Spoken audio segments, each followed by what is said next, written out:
Good afternoon. My name is Jordan Johnson. I'm going to be giving my presentation on the research paper that I wrote on the Sarbanes-Oxley Act of 2002. Just a quick introduction. Concerning the Sarbanes-Oxley Act, President Bush said that it was the most far-reaching reform of American business practice since the time of the Franklin Delano Roosevelt. So it's obviously pretty intense, pretty deep. So why was it needed? It came about obviously in 2002. It came about because of the fraudulent activities that were happening in large corporations, towards the end of the 1990s as well as the early 2000s. We studied one of those in our accounting class this semester at WorldCom. Another big one that is famously known as Enron. Just executives were making their corporations look like they were doing much better than they were.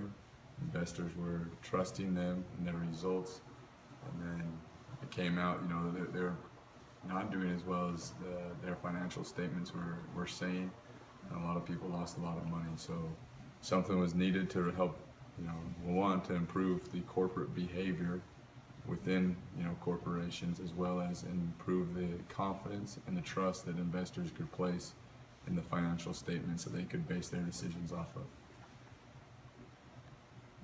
So the main changes that the Sarbanes-Oxley Act of 2002 brought were, there's quite a few, but in the paper I talked about 11 of them.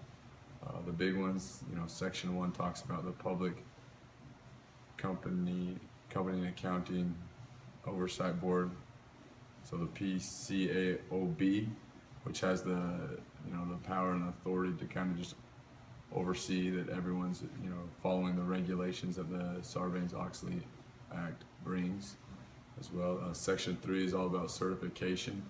So the executives have to certify that their financial statements are correct to the best of their knowledge.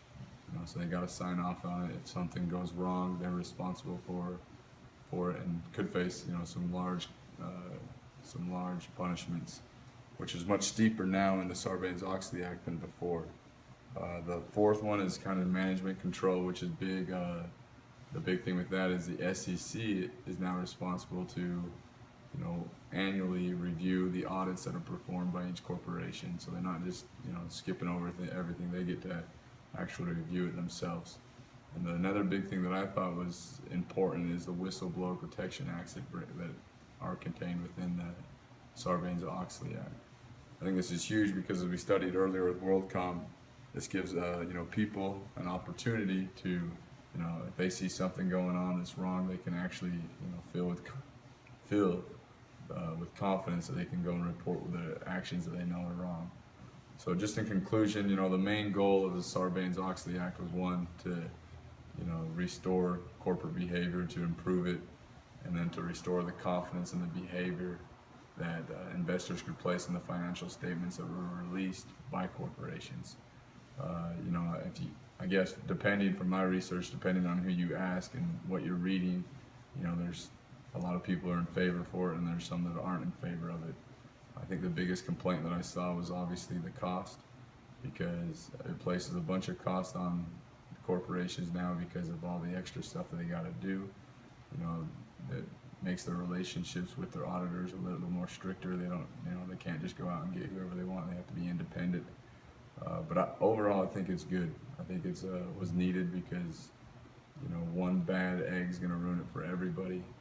Was every corporate executive a bad corporate executive? No, but one or two or three, ruin it for everybody else. So overall, it's going to improve that, and it's going to help investors in the long run have confidence in the financial statements that are released. They're risking their money, so it's nice for them to be able to trust in the financial statements.